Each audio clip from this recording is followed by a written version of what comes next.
এই ভিডিওটা শেষ পর্যন্ত দেখবা, আশা করি উপকৃত হবা। তোমরা সামনে দেখতে পাচ্ছ, মনে করো একটা খাতা, মনে করো এটা একটা পরীক্ষার খাতা। তুমি এখন পরীক্ষার হলে আছো। সো এখন তোমাকে কী করতে হবে?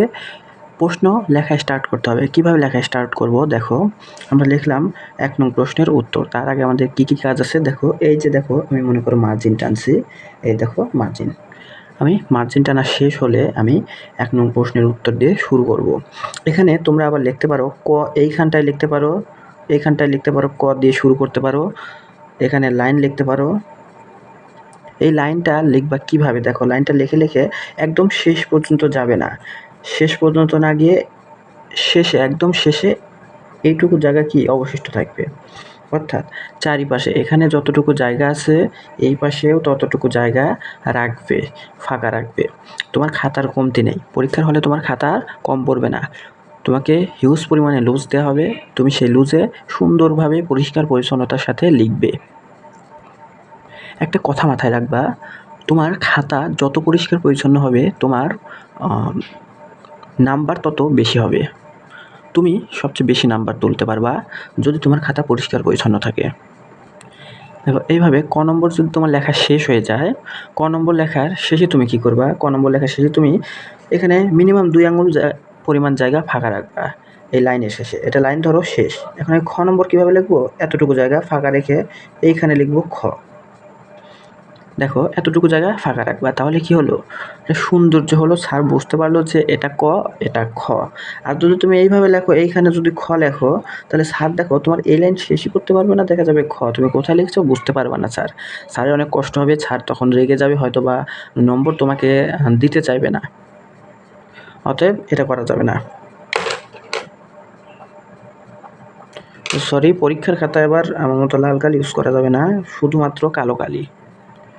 বাংলা পরীক্ষা, ইংরেজি পরীক্ষা, বাংলা পরীক্ষা, বাংলাদেশ ও বিশ্ব পরিচয় পরীক্ষা, এগুলোতে নম্বর তোলা খুবই সহজ, খুবই সহজ। আর দেখো, আমরা গ নম্বর যখন শুরু করি, ধরো এটা খ শেষ করলাম, এখানে ধরো গ নম্বর যখন আমরা শুরু করি, আমাদের কাছে কিন্তু কোশ্চেনে চায় যে উদ্দীপকের কোন দৃশ্যটি কবিতার সাথে সাদৃশ্যপূর্ণ। আমরা যে জায়গাটা ভুল করি, প্রথম হেডলাইনটাই আমাদেরকে দিতে হবে কি, যে উদ্দীপকের দৃশ্যটি গল্পের, মনে করো যে অনুপমের সাথে সাদৃশ্য বা যে বিষয়বস্তুর সাথে সাদৃশ্য, সেই বিষয়বস্তু প্রথম লাইনে তুলে ধরতে হবে। আর আমরা ম্যাক্সিমাম স্টুডেন্ট কী করি? আমরা সেটা জানিই না। আমরা তো ওইভাবে পড়াশোনাই করি না, আমরা জানি না। আমরা কী লিখি? শোনো, দেখো বলি।